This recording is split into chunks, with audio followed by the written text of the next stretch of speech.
మన ప్రభువును ప్రియకుమారుడైన యేసుక్రీస్తు నామమున మీ అందరికీ వందనాలు.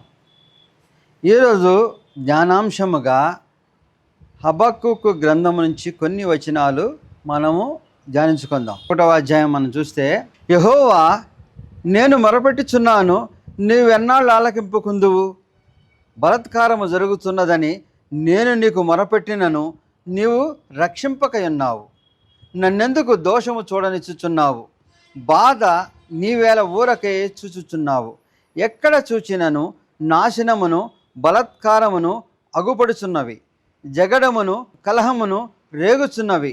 అందువలన ధర్మశాస్త్రము నిరర్ధకమాయెను, న్యాయము ఎన్నడను జరగకుండా మానిపోయెను.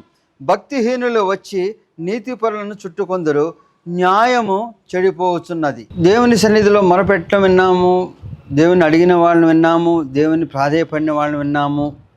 ప్రశ్నతో కూడా సంధించిన ప్రవక్తను మనం ఇప్పుడు చూస్తున్నాం.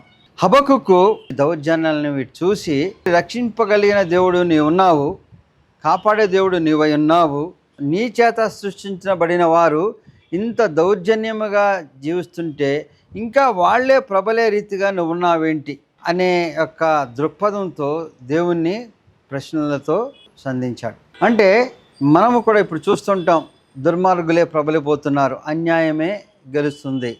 న్యాయంగా మనం నిలబడితే మనకి అనేక అవమానాలు, మన మీదే అభియోగాలు, వారే ప్రబలుచూ ఉన్నట్టు కనబడుతున్న క్రమము. ఇంకా ఎంతకాలం దేవా వీళ్ళని ఈ రీతిగా నువ్వు హెచ్చిస్తూ ఉంటావు? ఈ అనీతి పరులే ఈ రీతిగా ప్రబలుస్తుంటే నువ్వు చూస్తున్నావేంటనేది అయిన ప్రశ్న. మనమే చూస్తుంటే కూడా అదే కనబడుతూ ఉంటుంది. ఎక్కడ చూసినా అన్యాయమే గెలుస్తుందేమో, అన్యాయస్తులే పైకి వెళ్తున్నారేమో, న్యాయ విషయం మాట్లాడిన వాళ్ళకి అవమానాలు, లేకపోతే ఇంకా శోధనలు. ఈ క్రమములో చాలాసార్లు అనుకుంటాం, దేవా నాకెందుకు జరుగుతుంది, లేకపోతే మాకెందుకు జరుగుతుంది, లేకపోతే ఇన్ని క్రియలు జరుగుతుంటే వారే హెచ్చింపబడే రీతిగా నువ్వు వారిని మరింత బలపరుస్తున్నావా, లేకపోతే వారిని ఏం చేయలేక ఉపేక్షిస్తున్నావా? ఇలాంటి ప్రశ్నలు రాకుండా ఉండవు. దానికి సమాధానం కూడా వెంటనే ఎవరికి వచ్చిన విధం మనం చూడం. ఎందుకని? దేవుని వాక్యం చెప్తుంది. హబక్కూకు గ్రంథము 3వ అధ్యాయం మనం చూస్తే, సంవత్సరములు జరుగుచుండగా నీ కార్యము నూతన పరచుము. సంవత్సరములు జరుగుచుండగా దానిని తెలియచేయము. కోపించుచునే వాత్సల్యమును జ్ఞాపకమునకు తెచ్చుకొనము. ఇది దేవుని నుంచి వచ్చే సమాధానం. అంటే అన్యాయమే ప్రబలుతుంది, అన్యాయస్తులే అధికులుగా కనబడుతున్నారు, న్యాయం గురించి చెప్పేవారు మాట్లాడేవాళ్ళు అవమానానికో లేకపోతే ఇంకొక దానికి గురవుతూ ఈ రీతిగా ప్రబలుచుంటే దేవుడు ఎందుకు ఉపేక్షిస్తున్నాడు? వారిని దండించడా? ఈ అన్యాయాన్ని తీసివేయడా? నీతిమంతులపైన అనేకమైన అభియోగాలు జరుగుతున్నప్పుడు వాళ్ళని కాపాడడా, రక్షింపడా? ఇవన్నీ మనము చూస్తే ఇశ్రాయేలీల పైన అష్షూరీయుల ముందు బానిసలుగా పట్టుకుంటారు. తర్వాత యూదా మీద కూడా వచ్చినప్పుడు బబులోను చక్రవర్తులు బలపడి మరి యూదాని కూడా పట్టుకునే క్రమంలో దౌర్జన్యం చేస్తున్న ఆ యొక్క కార్యములన్నింటినీ చూసినప్పుడు హబక్కూకు ఈ రీతిగా అడుగుతున్నాడు. బబులోనులు ఎంతో దుర్మార్గులు, వారు ఎంతో చెడుతనం చేసిన వాళ్ళు, నీతిమతంతో ఉన్న వాళ్ళని కానీ అనేక మందిని వాళ్ళు ఉపేక్షించకుండా ఎంతో బలాత్కారం చేస్తున్న క్రియలను బట్టి, దేవా నువ్వు ఎందుకు రక్షింపట్లేదు? దేవా నీ ఎందుకు నిలిచి ఉన్నాను, నీ సన్నిధిలో మొరపెడుతున్నా. వారి యొక్క దుర్మార్గతను చూపిస్తున్నావేంటి? వారి నుంచి నీ రక్షణ కాపుదలు చూపించట్లేదేంటి? వారు ఆ రీతిగా బలపడుచు మరి దౌర్జన్యం చేస్తున్నారని నీ సన్నిధిలో మొరపెడుతున్నా, మా ప్రార్థన ఎందుకు అంగీకరించట్లేదు? మా ప్రార్థనను అంగీకరించి ఈ దౌర్జన్యాన్ని ఆపువా, నీతిమంతులలో ఈ చెర నుంచి విడిపించవా అని మొరపెడుతున్నాడు. అప్పుడు దేవుని వాక్యం ఏం చెప్పింది దానికి? హబక్కూకు గ్రంథము 1వ అధ్యాయము 5వ వచనంలో దేవుని యొక్క సమాధానం మనం చూస్తే, అన్యజనులలో జరుగునది చూడుడి, ఆలోచించుడి, కేవలము విస్మయమునందుడి. మీ దినములలో నేను ఒక కార్యము జరిగింతును, అలాగు జరిగినను ఎక్కడో మీకు తెలిపినను మీరు అతని నమ్మకయందురు. ఆలకించుడి, తమవి కాని ఉనికి పట్టులను ఆశ్రయించవలనని భూదిగంతముల వరకు సంచరించుచు ఉద్రేకము గల క్రూరులకు కల్దీలు నేను రేపుచున్నాను. తమ బలమునే తమకు దేవతగా భావింతురు, గాలి కొట్టుకొని పోవునట్లు వారు కొట్టుకొని పోవచ్చు, అపరాధులగుదురు. అంటే ఇంతగా హెచ్చింపబడిన వారికి ఏం జరుగుతుంది? వారి బలాన్ని వారు నమ్ముకొని అతిశయించి దాన్ని వారికి ఉన్న శక్తి సామర్థ్యాలపైన వారు మరి విశ్వాసాన్ని పెంచుకొని వారికి వారే బలవంతులుగా వారిని వారే దేవతలుగా ఎంచుకొని అతిశయపడుచు వారు గాలికి కొట్టుకొని పోవునట్లు వారు అపరాధులగుదురు. కాబట్టి ఈ రీతి హెచ్చింపబడిన వారికి జరగబోయే క్రియ ఏమన్నాడు 3వ అధ్యాయంలో, యెహోవా సంవత్సరంలో జరుగుచుండగా నీ కార్యములు నూతన పరచుము. దేవుడు వీళ్ళని ఈ రీతిగానే దీవిస్తూ ముందుకు వెళుతున్నాడంటే సంవత్సరంలో జరుగుచుండగా నీ నీతి కార్యములు చూపించమంటే ఇప్పుడు జరుగుతున్నది మరి ఇక ముందు కాలంలో ఈ రీతిగా ఉండదు అంటే వీరు ప్రబలుచున్నారు కానీ ఈ రీతిగానే అధికులుగా ముందు కాలంలో ఉండరు. వాళ్ళకి వాళ్ళ దేవతలుగా పూజించుకొని గాలికి విసిరిపోయినట్లు వెళ్ళిపోతారు. అది జరుగుతుందని దేవుని వాక్యము సమాధాన రూపంగా హబక్కూకుకి దేవుడు చెప్పాడు. ఈరోజు కూడా మనము చూస్తున్నప్పుడు నిజంగానే అన్యాయం ప్రబలుతుంది. మరి అన్యాయస్తులే మరి విజయాన్ని పొందుతున్నారు, లేకపోతే ఘనతను పొందుతున్నారు, అధికులుగా ఉన్నారు, అన్నీ కూడా వాళ్ళు అనుభవించుతున్నారు. నీతిమంతులు ఎంతో హీన స్థితిలోను అవమానకర పరిస్థితిలో ఒక్కొక్కసారి వారిని హింసించే క్రమము కనబడుతుంది కదా. మరి ఇంత కనబడుతున్నప్పుడు దేవుడు చూస్తూ ఊరుకున్నాడు. దేవుడు ఏం చేయడా, వీళ్ళని రక్షించడా, వారినే కాపాడుతాడా, వారి అభివృద్ధినే దేవుడు ముందుకు తీసుకెళ్తున్నాడు అనేదానికి మరి చాలా స్పష్టమైన ప్రశ్నకు మరి సమాధానం ఇది. ఏది? సంవత్సరములు గడుచుండగా దేవుని యొక్క కార్యాలు మనం చూస్తాం. మరి వారికి వారు ఈ రీతిగా చేస్తున్న దాన్ని బట్టి, వారి బలాన్ని బట్టి వారి యొక్క బలాన్ని, శక్తిని, ధనాన్ని అన్నిటినీ వారు దేవతగా పూజించుకొని వాళ్ళు ఆ క్రమములో గాలికి కొట్టుకొని పోతారని దీనికి ఒక సాదృశ్యమైన ఒక సంఘటన కూడా మనం చూద్దాం. 2వ సమూయేలు గ్రంథము 2వ అధ్యాయం మనం చూస్తే, ఇశ్రాయేలీలు రాజు కావాలని కోరినప్పుడు సమూయేలు ద్వారా అభిషేకించబడిన సౌలు మొదటిగా రాజుగా అయినప్పుడు దేవుణ్ణి ధిక్కరించిన క్రమములో మళ్ళీ దావీదును రాజుగా అభిషేకిస్తాడు. అయితే సౌలు ఫిలిష్తీయుల చేతిలో మరణించినప్పుడు యూదా ప్రజలు దావీదును రాజుగా ఎన్నుకుంటారు. ఆయన యొక్క సైన్యాధ్యక్షుడుగా యోవాబు ఉంటాడు. సౌలు దగ్గర పనిచేసిన సైన్యాధ్యక్షుడైన అబ్నేరు సౌలు యొక్క కుమారుడైన ఇష్బోషేతును ఇశ్రాయేలు రాజుగా ప్రకటిస్తాడు. అయితే దేవుని చేత ముందుగానే అభిషేకింపబడిన దావీదే రాజు కావాలని ఆ యొక్క యోవాబు, ఆషావహేలు వాళ్ళందరూ కూడా గిబియోను దగ్గరికి వీళ్ళని ఎదుర్కొంటాకు వస్తారు. ఈ క్రమంలో జరిగిన ఘర్షణలో అబ్నేరు యోవాబు యొక్క తమ్ముడైన ఆషావహేలును కపటంగా చంపడం జరుగుతుంది. ఈ రీతిగా 2 రాజ్యాల మధ్యన కలహం ఉంది. అబ్నేరు ఇష్బోషేతును రాజుగా చేయడానికి కారణం ఏంటి? సౌలుకి బంధువు అవుతాడు, కానీ రాజ్యాకాంక్ష, ఆధిపత్యం కావాలని కోరుకునే యొక్క క్రమంలో మరి సౌలు యొక్క ఉపపత్ని అయిన ఇస్బాను కూడా ఆమెతో కూడి ఉండటం చూసి ఇష్బోషేతు ప్రశ్నిస్తాడు. నువ్వు చేస్తున్నది అతిక్రమము, ఇది మంచిది కాదని ఎప్పుడైతే ప్రశ్నించాడో మరి అప్పటి వరకు కూడా ఇష్బోషేతుతో తన అధికారాన్ని కొనసాగించుకోవాలనుకున్న అబ్నేరు వెంటనే తిరుగుబాటు చేసి, ఇంతగా నీకు సాయం చేసిన నా మీద నువ్వు అభియోగం చేస్తున్నావు కాబట్టి నీకన్నా దావీదు పక్షం వహిస్తే నాకు అనేకమైన ప్రయోజనాలు చేకూరుతాయి, దేవుడు కూడా దావీదుకి అభిషేకించాడు కాబట్టని దావీదుకి కబురు చేస్తాడు. ఏమని? నీ యొక్క పక్షాన్ని మేము వస్తున్నాము అని దావీదు దగ్గరికి చేరతాడు. వెళ్ళినప్పుడు దావీదు కూడా ఇతన్ని ఆశ్రయాన్ని ఇచ్చి అన్ని విషయాల్లో కూడా సహకరించే రీతిగా చేస్తున్న క్రమంలో అబ్నేర్ ఏం చేస్తాడు? ఆ యొక్క ఇశ్రాయేలందరిని పిలిచి, పెద్దలందరినీ కూడా పిలిచి, దేవుడు అభిషేకించినది మరి మనం రాజుగా ఎన్నుకోవాల్సింది కాబట్టి ఇతనే రాజుగా ఉండాలనే క్రమము తీసుకొస్తూ ఉంటాడు. అంటే మరి అప్పటి వరకు అబ్నేరు చేస్తున్న దాన్ని దావీదు చూస్తే అనుకుంటాడు, దావీదు నిజంగా ఇతను నా యొక్క బలాన్ని, నేను ఆశ్రయించిన దేవుని యొక్క బలాన్ని నమ్మి విశ్వసించి నా పట్ల పక్షం వహిస్తున్నందుకు అతనికి అన్ని రకాలుగా మరి ఆదరించి అన్ని పంపించి వేస్తాడు. అయితే యోవాబు ఎక్కడో యుద్ధానికి వెళ్ళి తిరిగి వచ్చినప్పుడు తెలుసుకొని రాజ్యానికి వచ్చిన అబ్నేరు విషయంలో అంతకుముందు అతని తమ్ముడిని సంహరించాడు. రాజు ఎంతగానో అతన్ని ఆశ్రయించి అన్ని విషయాల్లో అతన్ని సహకరిస్తూ చేసిన దాన్ని విని మరి వెంటనే ఏం చేస్తాడు? మార్గ మధ్యలో నుంచి ఆయన రప్పించి ప్రత్యేక స్థలంలో అతన్ని కలుసుకోవాలని చెప్పి అక్కడ అబ్నేరుని చంపేస్తాడు. అయితే దావీదు ఎంతగానో ప్రలాపిస్తాడు, ఎంతగా నన్ను అవమానించి వచ్చిన వాని విషయంలో నేను తప్పిదం చేయకుండా నువ్వు చేశావు అని అతనికి మంచి సమాధి చేయటం కానీ ఏమి జరుగుతాయి.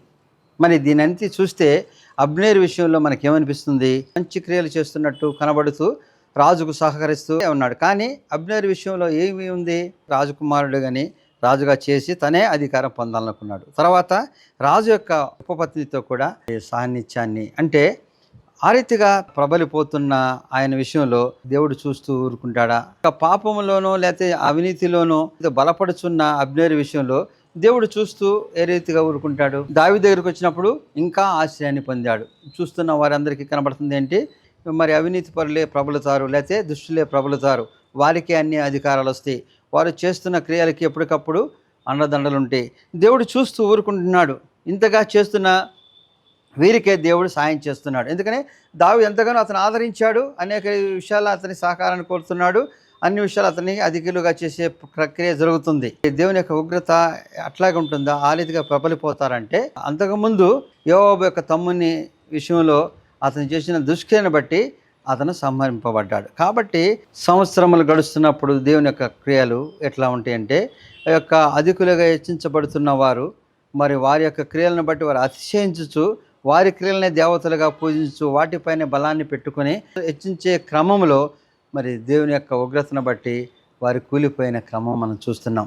ఏ కపటముతో మరి అనేక మందిని జయించవచ్చు, ఏ కపటముతో ఎన్ని విషయాలు అధికముగా పొందవచ్చు, ఏ కపటముతో అధికారం పొందవచ్చు, ఏ కపటముతో సంపాదన పొందవచ్చు, ఏ కపటముతో రాజ్యాన్ని పొంది లోకంలో అధికుడిగా అవ్వవచ్చు అనుకుని చేస్తున్న అబ్నేరు విషయంలో మరి ఎంత స్వల్పముగా దేవుడు తీసివేశాడు. యోవాబు పిలిచి రహస్యంగా మాట్లాడతానని అక్కడ చంపేసినప్పుడు దావీదు కూడా వచ్చి ఏం చేయలేక అబ్నేరు సమాధిని పాతి పెట్టగలిగిన క్రమమే. కాబట్టి మన యొక్క అవినీతి అధికారము ఎంతో ప్రబలుతుంది అనుకుంటాం, కానీ దేవుడు ఒక క్షణంలో సమూలంగా నాశనం చేస్తాడు. దేవుని వాక్యం ఏం చెప్తుంది? సంవత్సరములు జరుగుతుండగా నూతన కార్యములు జరుగుతాయి మన జీవితాల్లో. దేవుడు చూడలేదా? దేవుడు వీళ్ళని ప్రబలపరుస్తున్నాడంటే దేవుడు చూసి ఉపేక్షించేవాడు కాదు. వారి బలాన్ని ఎందుకని దేవుడు ప్రోత్సహిస్తున్నాడు? బబులోను చక్రవర్తులు వచ్చి యూదా పైన వస్తున్నప్పుడు ఎందుకని దేవుడు ఉపేక్షించాడంటే, యూదా ప్రజలు దేవుని వ్యతిరేకముగా భయంకరమైన పాపంలో పడిపోయారు. వారిని సరిచేసే క్రమములో మరి అన్యులనైనను వారిని ప్రోత్సహించాడు దేవుడు. ఎందుకని? దేవుని యొక్క క్రియలు జరగడానికి వారికి కొంత అవకాశాన్ని ఇచ్చాడు. వారు వచ్చి వీళ్ళని చెరకపట్టుకుని చేసిన క్రమంలో, ఎందుకని ఇశ్రాయేలీలు 700 సంవత్సరాలు దేవుని వీడి అనేకమైన విగ్రహారాధనతో కూడిన క్రమము, అనేక ప్రవక్తల ద్వారా ప్రవచనం చెప్పిన వాటిని వినక వీరు చేస్తున్న దుష్క్రియలను ఆపగలిగిన క్రమం ఎక్కడ వస్తుంది?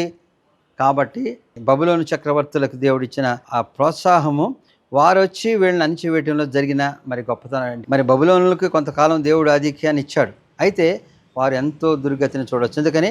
మరి ఇది క్రీస్తు పూర్వం 2600 సంవత్సరాల క్రితం జరిగిన క్రమం. ఇప్పుడు చూస్తే బబులోనీలకు ఆధిపత్యం ఉందా? ఈ లోకంలో వారికి ఏమైనా అధికారం ఉందా? వారి యొక్క స్థితి ఏమైనా ఉందా? ఎంతో దౌర్భాగ్యమైన పరిస్థితులు వారు క్షీణించిపోయారు, గతించిపోయారు. వారి అధికారం కొంతకాలం మాత్రం నెరవేరింది, కానీ అది చిరకాలం నిలవలే. అయితే నిలిచింది ఏంటి? దేవుడు యూదా ప్రజలకు, ఇశ్రాయేలుకి మరి వాళ్ళు చేస్తున్న దుర్మార్గకులను తప్పించాలంటే, దాని నుంచి రక్షించబడాలంటే, దాని నుంచి వారు కాపాడబడాలంటే అన్యులైన బబులోనుని బలపరిచిన దేవుడు ఆ రీతిగా మరి ఇశ్రాయేలు పట్టబడి వారి యొక్క చరణ అనుభవించి వారు ఏ విషయంలో దేవుని యొక్క ఉగ్రతను పొందారో, ఏ క్రియల వల్ల దేవుని దూరంగా జీవించారో వాటన్నిటిని కూడా వారు తెలుసుకుని వాటిని ఒప్పుకొని, లేకపోతే వాటి నుంచి వారు బయటపడడానికి ఆ 70 సంవత్సరాల చరకాలంలో ఇశ్రాయేలు మార్చబడి వారు నూతన రాజ్యానికి వచ్చినాక అన్య దేవతలను ఆరాధించలే. అంటే దేవుడు తన యొక్క బిడ్డలను రక్షించుకోవడానికి చేసే ప్రణాళికలు అనేక మందికి మరి వారికి అవకాశం ఇచ్చిన అవకాశము దేనికోసం ఇస్తాడు? వారిని ప్రబలటానికి కాదు. వారు ప్రబలిన దానికి వారికి దేవుడిచ్చే శిక్ష ఉంటుంది. కానీ తన యొక్క బిడ్డలను రక్షించుకునే క్రమంలో మరొకసారి అటువంటి పాపం చేయని స్థితికి మరి యోధా ప్రజలు తీసుకెళ్లాలంటే తగిన శిక్ష ఇక్కడ కావాల్సిందే. ఆ రీతిగా వారు కొంతకాలం శిక్ష అనుభవించాల్సిందే. ఆ రీతిగా కొంతకాలం మనం ఉపేక్షించవలసిందే. మనకు వచ్చిన ఈ శోధనలో, మనకు వచ్చిన ఈ ఉపద్రవములు, లేకపోతే మనకున్న ఈ పరిస్థితుల్లో మరి అన్యులే గెలుస్తున్నారు, అన్యులే మరి అధికారులుగా ఉన్నారు, అన్యులే బలపడుతున్నారు, ఎంత నీతిమత్వం మాకు దేవుడు సహాయం చేయట్లేదు అనుకున్నారు. కానీ దేవుని సహాయము ఏ రీతిగా వస్తుంది? నిన్ను కూడా మార్చి నువ్వు దేవునిలో ఎదగటానికి ముందుగా అన్ని జనులను బలపరిచిన దేవుడు నిన్ను మార్చుకొని తన బిడ్డలుగా తీసుకెళ్ళినప్పుడు నీకు ఇచ్చిన ఆధిక్యత వారికి ఇచ్చిన ఆధిక్యత కన్నా ఏ రీతిగా ఉంటుంది? వారి కొంతకాలం మాత్రమే ఉంటారు, వారు గాలి కొట్టుకుని పోయేవాళ్ళగా ఉంటారు. కానీ నీకు చిరకాలం నిత్య జీవం ఇచ్చిన దేవుడు ఆ రీతిగా నడిపిస్తాడు. కాబట్టి నీకున్న శ్రమ, నీకున్న కష్టము, ఇది ఇప్పుడున్న పరిస్థితులన్నీ కూడా నువ్వు చేస్తున్నా లేకపోతే నీ చుట్టుపక్కల ఉన్న పరిస్థితుల్లో నువ్వు దేవుని దూరంగా జీవించినందుకు మాత్రమే. నీ చుట్టుపక్కల ప్రబలమైన వాళ్ళు చూస్తున్నావు కదా, వారు కొంతకాలం మాత్రమే ఉంటారు. ఇది మొదటి ప్రశ్నకు దేవుడిచ్చిన సమాధానం. కానీ 5వ వచనంలో ఏం చెప్పబడింది? అన్య జనులలో జరుగునది చూడుడి, ఆలోచించుడి, కేవలము విస్మయమునందుడి. విస్మయమందే క్రియలు మనము చూస్తాం. కాబట్టి మన జీవితాల్లో కూడా ఇప్పుడు జరుగుతున్న వాటిలో ఎన్నో విరుద్ధమైన క్రియలు ప్రబలుతున్నాయి అనుకుంటున్నాము. కానీ అన్యులే ప్రబలుతున్నారు, వారే బలవంతులుగా, వారే ధనవంతులుగా, వారే అధికారులుగా ఉంటున్నాం అనుకున్నాం. కానీ విస్మయం పొందే క్రియలు మనం చూసే రీతిగా దేవుడు నడిపిస్తాడన్న వాక్యం చెప్తుంది. అదే మన విశ్వాసం. హబక్కూకు గ్రంథము 1వ అధ్యాయము. నీ కనుదృష్టి దుష్టత్వము చూడలేనంత నిష్కలంకమైనది కదా, బాధించు వారు చేయు బాధను నీవు దృష్టింపజాలవు కదా, కపటులను నీవు చూచియు దుర్మార్గులు తమ కంటే ఎక్కువ నీతిపరులు నాశనము చేయగా నీవు చూచియు ఎందుకు ఊరకొన్నావు? నీ యొక్క కనుదృష్టి మరి ఎంతో నిష్కలంకమైనది. వాళ్ళు చేస్తున్న క్రియలను చూసేదిగా ఉండదు. బాధింపబడే వారిని చూసి నువ్వు ఉపేక్షించవు. ఇంతగా దుర్మార్గం చేస్తున్న వారి గురించి నువ్వు ఎందుకని నీ యొక్క ఉగ్రతను చూపించవని అడుగుతున్నాడు. దేవుని నిలిచిన వారి పట్ల, దేవుని నీతిమత్వంతో ఉన్న వారి పట్ల అపహసించే క్రమం మనం చూస్తాం. లేకపోతే వారు చేస్తున్న క్రియలను హేళన చేసే క్రియలు చూస్తుంటాం. నిష్కలంకమైన దేవుడు వాళ్ళ దుష్టత్వాన్ని చూడలేడు. బాధించే వారి యొక్క బాధలను గురించి ఆయన ఉపేక్షించాడు. ఇన్ని చూస్తూ ఉన్నామని దేవుని ప్రశ్నించాడు. మరి దేవుని యొక్క సమాధానం ఏంటి? అయితే 2వ అధ్యాయంలో మనం చూస్తే ఉంది, ఆయన నాకు ఏమి సెలవిచ్చునో, నా వాదనను విషయమే నేనేమి చెప్పుదునో చూచుటకే నేను నా కావలి స్థలం మీదను గోపురం మీదను కనిపెట్టుకొని ఉందుననుకొనగా యెహోవా నాకు ఇలాగ సెలవిచ్చాను, చదువువాడు పరిగెత్తుచు చదువు వీలగునట్లు నీవు ఆ దర్శన విషయం పలక మీద స్పష్టముగా వ్రాయము. దర్శన విషయం నిర్ణయం కాలము జరుగును, సమాప్తమగుటకి ఆతురపడుచున్నది, అది తప్పక నెరవేరును. అది ఆలస్యముగా వచ్చిన దాని కొరకు కనిపెట్టుకొనుము, అది తప్పక జరుగును, జాగు చేయకవచ్చును. ఇవన్నీ ఎప్పుడు జరుగుతున్నాయి? కావలి వారు ఏ రీతిగా గోపురాల పైన ఎక్కి ఆ యొక్క కాపాడబడాలని చూస్తూ ఉంటారో ఆ రీతిగా ఎప్పుడు జరుగుతుంది? లేకపోతే దీన్ని ఏ రీతిగా కాపాడండి? గోపురాల పైన ఎక్కడ అంటే ఎక్కడో ఎత్తైన ప్రదేశాల్లో ఎప్పుడు జరుగుతుందని ఎంతో ఉపేక్షతో ఎదురు చూస్తుంటారు. కాబట్టి నువ్వు అడుగుతున్న ప్రశ్నలకి సమాధానం ఏంటంటే, కావలి వారు ఏ రీతిగా జరుగుతుందని ఎదురు చూస్తున్నారో ఆ రీతిగా తప్పక జరుగుతుంది.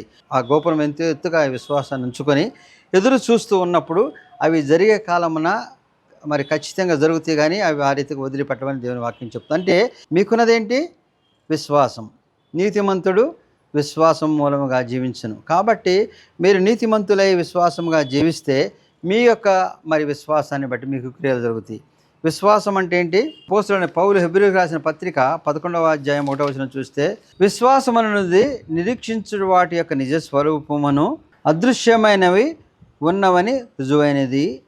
అదే విశ్వాసం అంటే నిరీక్షించుట వాటి యొక్క నిజ స్వరూపం. మనం ఏమి నిరీక్షిస్తున్నామో, మనల్ని సృజించి మనల్ని కాపాడి నిత్యరాజ్యానికి తీసుకెళ్లే దేవుడు, దేవుని యొక్క కుమారుడు, ఆయన విశ్వాసం మనం ఉంచాలని. విశ్వాసం మూలంగా మనం జీవించినప్పుడు ఏంటి?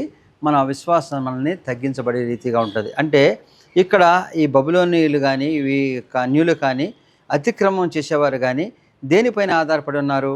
వారి యొక్క బలము పైన, ధనము పైన, వారి యొక్క అధికారం పైన ఉన్నారు. ఆ రీతిగా అతిశయించిన వారు దేవుని సన్నిధికి చేరరు. ఆ రీతిగా అతిశయించిన వారు చిరకాలం ప్రబలరు. వారితిగా అతిశయించిన వారు దేవుని బిడ్డలుగా ముందుకు వెళ్ళలేరు. కొంతకాలం మాత్రం విన్నా గాలికి మరి విసిరివేయి కొట్టుకొని పోయే వారిలాగా అయిపోతారని వాక్యం చెప్తుంది. కానీ దేవుని విశ్వాసం ఉంచిన వారు, దేవుని నిరీక్షణ ఉంచిన వారు తగ్గించబడి ఉంటారు. అంటే దేవుని విశ్వాసంతో ప్రతి విషయం కూడా ఆయన చూసుకుంటాడని ఆయన పైన ఆధారపడి వారి బలాన్ని పైన కాకుండా దేవుని నిలిచి ఉన్నప్పుడు వారి క్రియలు దేవునితో నడిపిస్తూ ఉంటే వారు ఆ రీతిగా సంతృప్తి చెందుతూ ఉంటారు. వారు అతిశయపడి దేవునికి విరుద్ధంగా చేసే క్రమం ఉండదు. కాబట్టి ఆ విశ్వాసము ద్వారా నీతిమంతులుగా మనం తీర్చబడతాం. అంతే మన యొక్క నీతి క్రియలు మరి ఏమన్నాడు పౌలు అపోస్తలుల పైన? మురికి గుడ్డ వలె అంటే మనం చాలా నీతిమంతుల కార్యాలు చేస్తున్నాం అనుకుంటాం, కానీ అవి మురికి గుడ్డ వలె ఉన్నాయంటే చాలామంది అది ఆ రీతిగా ఎట్లా మనం చేస్తున్న నీతి కార్యాలంటే, ఇప్పుడు మనం ఇంతకుముందు వాక్యం చూసాం కదా అబ్నేరు విషయంలో. మరి దావీదునికి ఏం చెప్పాడు? నువ్వు దేవుని చేత అభిషేకింపబడినవాడే, నువ్వే రాజుగా ఉండాలి, కాబట్టి నీ రాజ్యానికి మేము అందరిని తీసుకొస్తున్నాం, వీరందరికీ నీవు రాజుగా ప్రకటించు, మా పైన అధికారిగా నువ్వు ఉండాలి అని దావీదుకి చెప్పినప్పుడు దావీదు అనుకున్నాడు, ఈయన దేవుని యొక్క మాటలను అనుసరించో లేకపోతే దావీదు పైన దేవుని యొక్క కృప ఉందని నమ్మి విశ్వసించి వస్తున్నాడు, వారి యొక్క సమూహంతో అన్ని విధాల సహకరిస్తున్నాడు అనుకున్నాడు. కానీ అధికార దాహంతో మరి చేస్తున్న దుర్మార్గ క్రియలకి ఎప్పుడైతే ఆయన్ని మరి ప్రశ్నించారో, మరి అక్కడి నుంచి వేరే దారి వేరే మార్గంగా అన్యాయంగా జీవించడానికని మళ్ళీ ఇక్కడ ప్రబలడానికి వస్తున్నాడు, కానీ ఆ రీతిగా ఉన్న వారికి ఉండదు. దావీదుకు దేవుడు దర్శనం ఇచ్చాడు, దావీదుని దేవుడు రాజుగా చేస్తున్నాడు కాబట్టి రాజు అవ్వాల్సిందే. వీటన్నిటికీ రాజు నువ్వేం చెప్తున్నాడు, నిజమే. ఆ రీతిగా దేవుని యొక్క కార్యాల నుంచి పొగుడుతున్నాడంటే నీతి కార్యాలు ఆ రీతిగా చేస్తున్నాడని నీతిగా అనుకుంటున్నాడు చూసేవాళ్ళు. దావీదు కూడా అనుకున్నాడు, కానీ అది మురికిగుడ్డ వలె ఉందంటే దాని వెనక ఎన్నో భయంకరమైన సత్యాలు ఉన్నాయి, దాని వెనక అనేకమైన దుర్మార్గ క్రియలు ఉన్నాయి. వాటన్నిటిని కప్పిపించు కపటముగా దేవుని క్రియలు చేస్తున్నట్టు అవి నీతి క్రియలుగా వాళ్ళు ఇతరులు కూడా ఎంచుకొని చేస్తున్న వారి పట్ల దేవుని యొక్క ఉగ్రత ఉంటుంది. నీతి కార్యాల వలన మాత్రమే నీవు జీవించవంటే ఆ నీతి కార్యాల్లో నీతి మనకు మాత్రమే ఒక రీతిగా ఉంటుంది, ఇతరులకు ఇంకో రీతిగా ఉంటుంది. కానీ దేవునికి తెలుసు మన నీతి ఏంటో.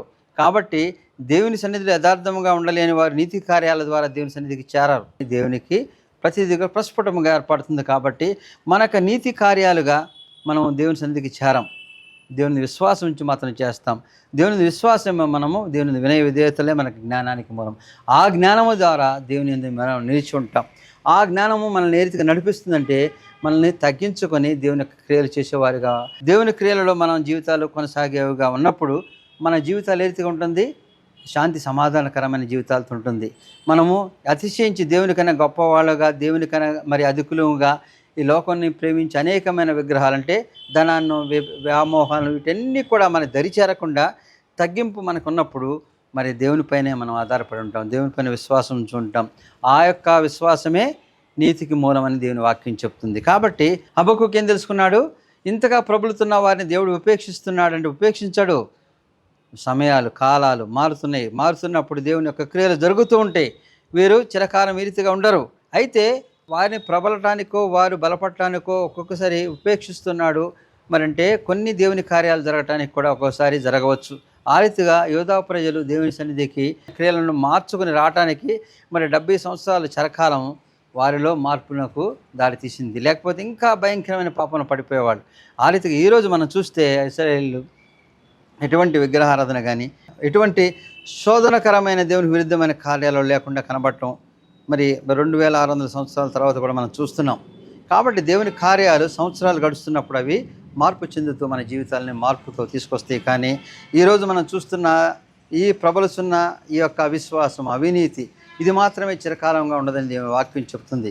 హబక్కూకు కూడా దేవుని నమ్మి విశ్వసించి మరి ఆ రీతిగా ప్రశ్నించాడు. కానీ దేవుని యొక్క సమాధానం విన్నప్పుడు హబక్కూకు చివరిగా చెప్తున్న మాటలు మనం ఒకసారి వింటే మన జీవితాలు ఏ రీతిగా నడిపించుకోవాలో తెలుస్తుంది. ఏమన్నాడు, అంజూరపు చెట్లు పూయకుండినను, ద్రాక్ష చెట్లు ఫలింపకపోయినను, ఒలివ చెట్లు కాపు లేక ఉండినను, చేనులోని పైరు పంటకు కాకపోయినను, గొర్రెల దొడ్డిలో లేకపోయినను, పొలాలలో పశువులు లేకపోయినను, నేను యెహోవా యందు ఆనందించదను, నా రక్షణకర్త అయిన దేవుని యందు నేను సంతోషించదను.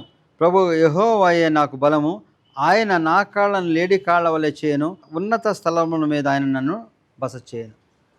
ఇంతగా ప్రశ్నించి దేవుని అడిగిన మరి హబక్కూకు దేవుని యొక్క సమాధానం విని దేవుని యొక్క క్రియలు మరి కాలము జరుగుతున్నప్పుడు ఏ రీతిగా ప్రబలుచున్న దుర్మార్గము నశించిపోయి దేవుని యొక్క బిడ్డలు స్వాస్థ్యాన్ని పొందుతారో చూసినప్పుడు, దేవా అంజూరపు చెట్లు ఫలించకపోయినాను, ద్రాక్ష తోటలు ఫలించకపోయినాను, నా పంట పొలాలు పండకపోయినాను, నా గొర్రెల దొడ్లో నేను సంపదలతో తులతోకపోయినాను, నేను దేవుని యందు ఆనందిస్తాను. ఎందుకని ఈ సమస్తము ఇచ్చేవాడు ఆయనే, నాకు తగినంత ఇవ్వగలిగిన వాడు ఆయనే. కాబట్టి ఆయన ఇచ్చే వాటి గురించి నేను ఆపేక్ష పడే రీతిగా కాకుండా ఆయన యందు ఆనందిస్తూ ఉన్నాను. ఆయన నాకు బలము, నా కాళ్ళను లేడి కాళ్ళగా చేయగలరు. అంటే నేను ఎక్కడికైనా వెళ్ళగలి ఏ రీతిగానే జీవించగలను. కాబట్టి ఆయన యందు విశ్వాసము, ఆయన యందు నమ్మిక, అబ్రహాం ఏ రీతిగా దేవుని నమ్మాను అది నీతిగా ఎంచబడినని వాక్యం చెప్పిన రీతిగా మనం దేవుని నమ్మిక ఉంచినప్పుడు అది మన జీవితాలు నీతిగా ఎంచబడి మరి నిత్యరాజ్యానికి మనం వారసులుగా చేస్తుంది. మన జీవితాలకు కూడా ఆ నీతిగా ఎంచబడినప్పుడు మనం నిత్యరాజ్యానికి వారసులుగా పడగలుగుతాం. సర్వశక్తి మిక్కిలి కనికరము గల తండ్రి, మహోన్నతుడైన యేసయ్య రక్షక వందనాలు తండ్రి. నీ వాక్యం ద్వారా తండ్రి మా యొక్క జీవితాల్లో మేము అనేక సందర్భాలు అనేక సార్లు ప్రశ్నించుకునే ప్రశ్నలను మరి వాటి సమాధానం విన్నప్పుడు తండ్రి, ముఖ్యంగా ఈ లోకంలో అన్యాయం అవినీతి ప్రబలుతున్నది, వారే వర్ధలుచున్నారు, దేవుడు చూస్తున్నాడు అనే అటువంటి ప్రశ్నలకు నువ్వు ఇచ్చిన సమాధానం తండ్రి, మరి సమయం కాలాలు గడుస్తున్నప్పుడు నీ యొక్క కార్యాలు ఏ రీతిగా జరుగుతున్నాయో చూపించావు. ఆ రీతిగానే అవినీతి పరులు ఏ రీతిగా ప్రబలినను వారి యొక్క కాలగతిలో ఏ రీతిగా వెళ్ళిపోతారో చూపించావు తండ్రి. నేను నమ్మిక విశ్వసించిన తగ్గించబడుచు నీ నిత్యరాజ్యానికి వారసులుగా వెళ్ళుటకు వారి యొక్క జీవితాలు ఏ రీతిగా మలచబడుతున్న నీ వాక్యం ద్వారా సెలవిచ్చిన దేవా, ఆ రీతిగా మేము జీవించుటకు మమ్మల్ని నడిపించమని క్రీస్తు వారి పెట్టుబడుకుంటున్నాం తండ్రి. ఆమెన్. నిన్నే నిన్నే నే కొలుతూనయ్యా, నీవే నీవే నా రాజువయ్యా.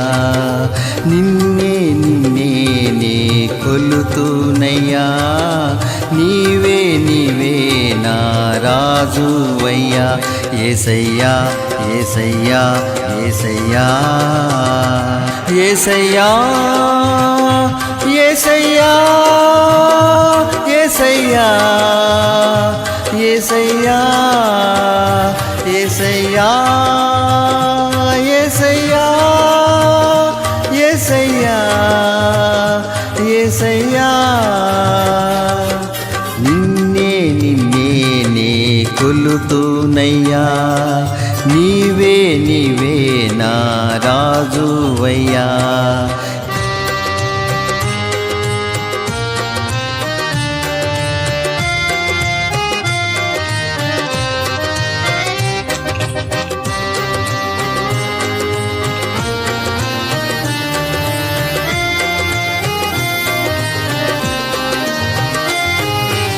కొండలలో లోయలలో అడవులలో ఎడారులలో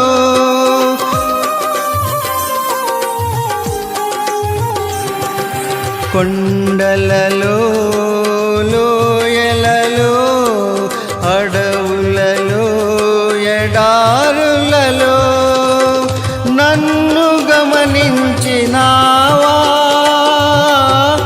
నన్ను నడిపించినావా,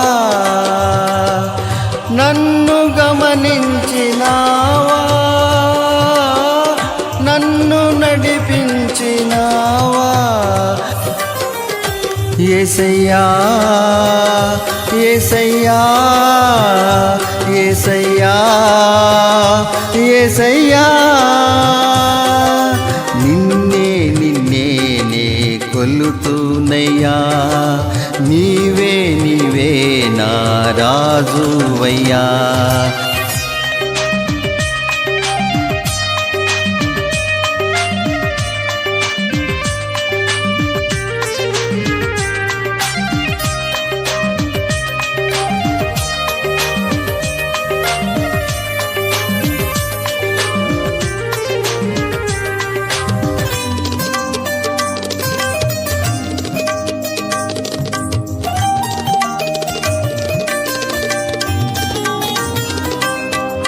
ఆత్మీయులే నన్ను అవమానించగా, అన్యులే నన్ను అపహాసించగా,